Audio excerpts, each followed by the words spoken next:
Hello, and welcome to what will be my first episode of a campaign diary for a evil campaign I'm running for my friends Luke and Savannah. In this game, they're both playing tiefling brothers from a village with no name, very, very small village, and this is a evil campaign. So these characters, Zeddicus being a warlock and Skarner being a wizard, both gaining these powers through their own, side adventures before the game starts. And the way we kick off is Skarner finally noticing his brother who has been tormented for years by their parents, abusing them, uh, you know, verbal insults, all kinds of things. And so Skarner does something to get Zeddicus's attention, which is to kill their parents. He does this grand display.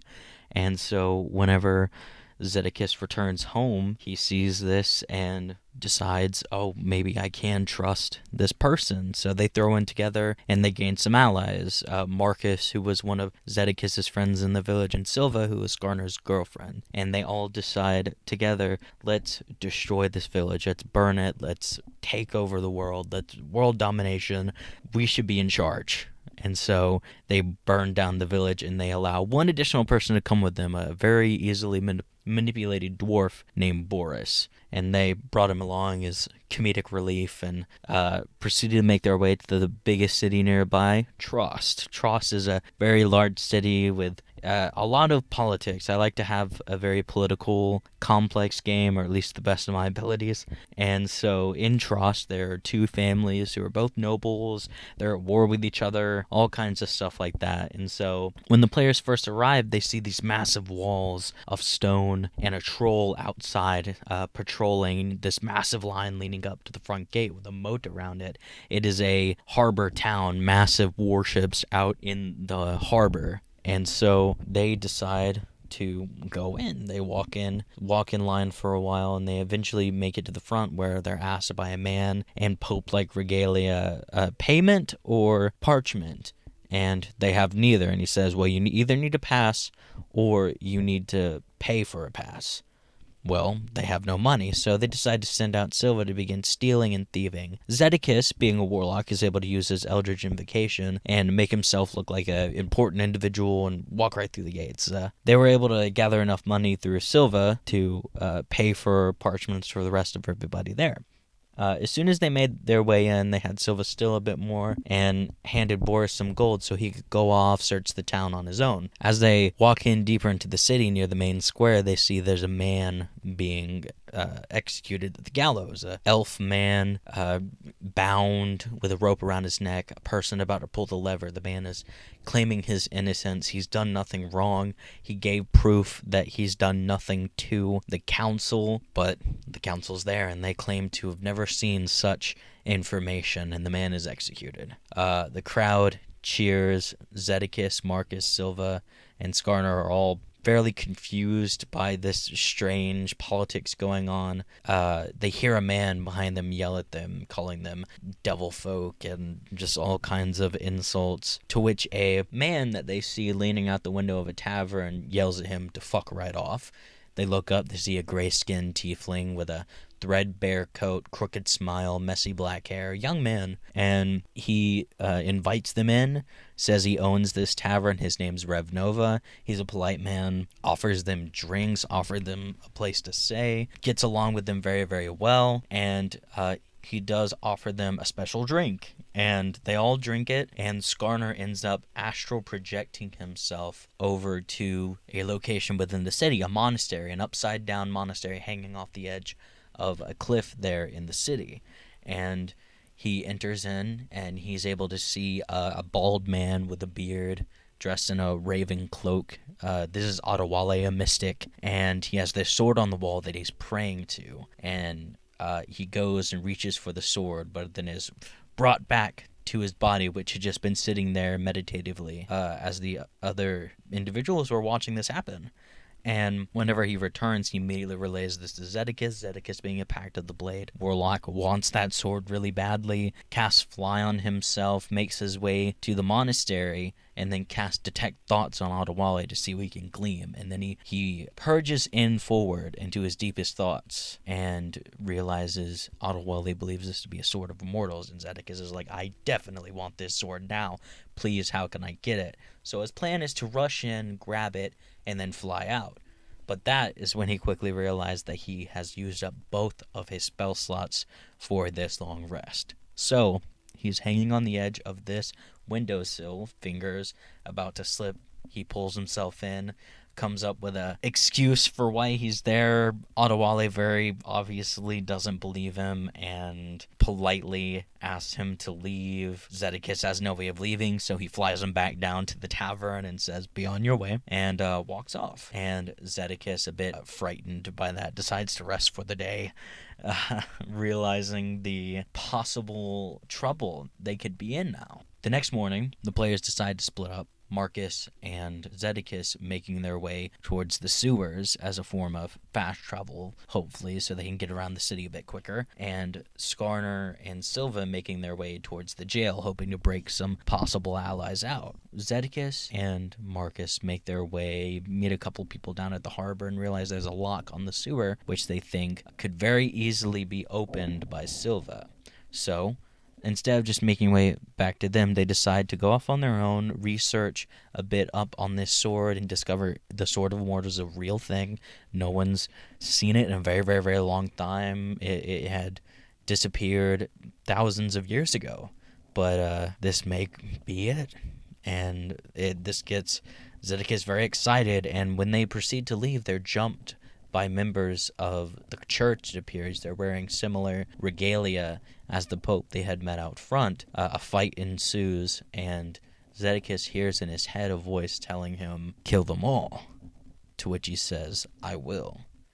And he loses consciousness. Moments pass, and Marcus awakens Zeddicus and says, I don't know what happened, but you just obliterated those guys.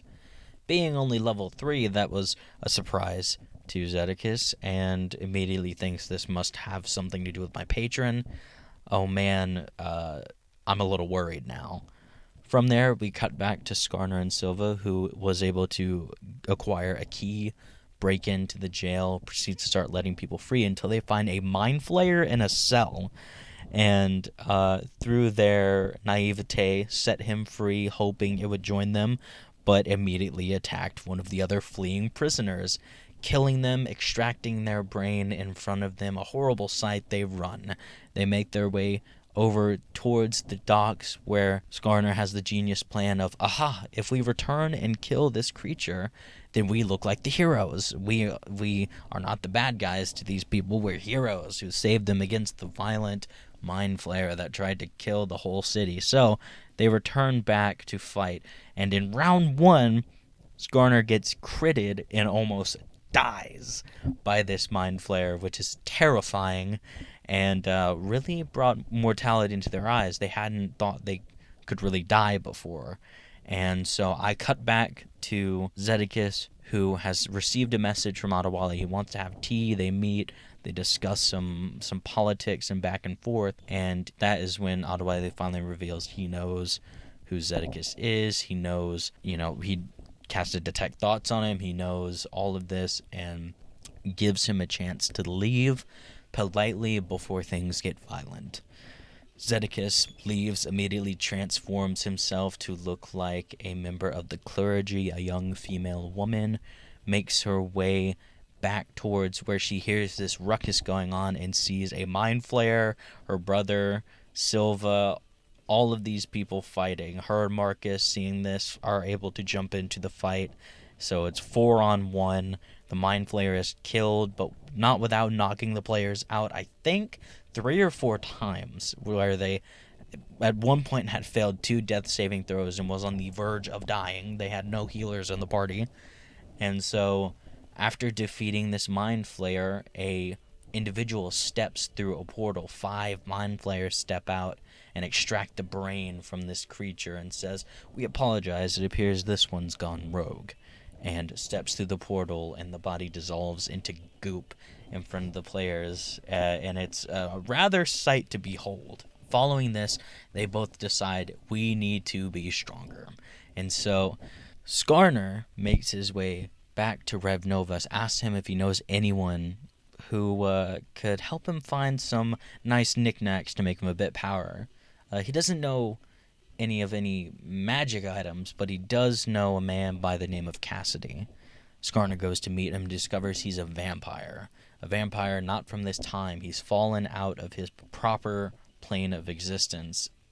Cassidy doesn't really care what happens here. Take the place over. Don't take it over. But he needs to get home. Skarner says, I'll help you get home, but you have to turn me into a vampire. So they do a ritual, blood ritual, and Skarner takes a level in vampire. Vampire is a class I found online. I liked it. I liked the way it worked. And so Skarner is now has a level in vampire. And I'm letting Luke be able to choose between, continue as wizard or continue as vampire. He can put levels into either one, but he does have to have at least one level of vampire, which has the kind of drawbacks you imagine it would. And so after this, Skarner begins to have visions of an elf man making his way towards him, traveling determinately towards him. And in the pursuing days of searching for money, trying to gain some kind of leverage in this town, etc., these visions persist until eventually the elf man is seen overlooking the city of Trost. And Skarner has no idea who this is, begins to panic, relays it to Zeddicus, and they proceed to make their way through the city looking for any kind of additional ways to power up, gain money, get the fuck out whenever they have a chance to. And throughout this process, Zeddicus eventually realizing that they have a way to help themselves in this situation, makes themselves look like a pope and tells the pope, if you don't give us that man of war, we're going to cut your fingers off. And the pope says, I can't give you the man of war, but I can give you a keelboat with a crew on it. And they're like, you know what? We'll take it. Lets them go. And now they have a keelboat. They hide out in Rev Nova's tavern, and they realize the place is empty. Rev Nova's gone. No patrons, nothing. And they hide out there for a couple days. And again, these visions persist and persist until finally Skarner is like, okay, we need to go. And as they proceed to walk out the front door, a box is sitting there. And they open it, to which they find Boris, the dwarf NPC that they had sent out with some gold to search the city back at the beginning. His decapitated head left in there with a note that simply read, I'm here. Presumably this being from the elf man. They begin to panic and realize, okay, yeah, we really need to get out of here. And as they escape, they're attacked by a elf druid, Val, an individual that they had met, a shopkeep, begins to attack them, and they quickly put two and two together and go, oh man, Val and this other elf must know each other, must be in cahoots, because they recall a moment prior where Val had acted suspiciously towards them, had brought up prior relations to druid circles and things of the sort. And so during this fight, they had hired a mercenary during the days prior, had some extra hands on deck, and were able to kill Val. The city now coming down upon them, a shopkeep murdered. They escape in a panic and sail out into the ocean, headed towards a city called Nassau, a lawless city. And until next time,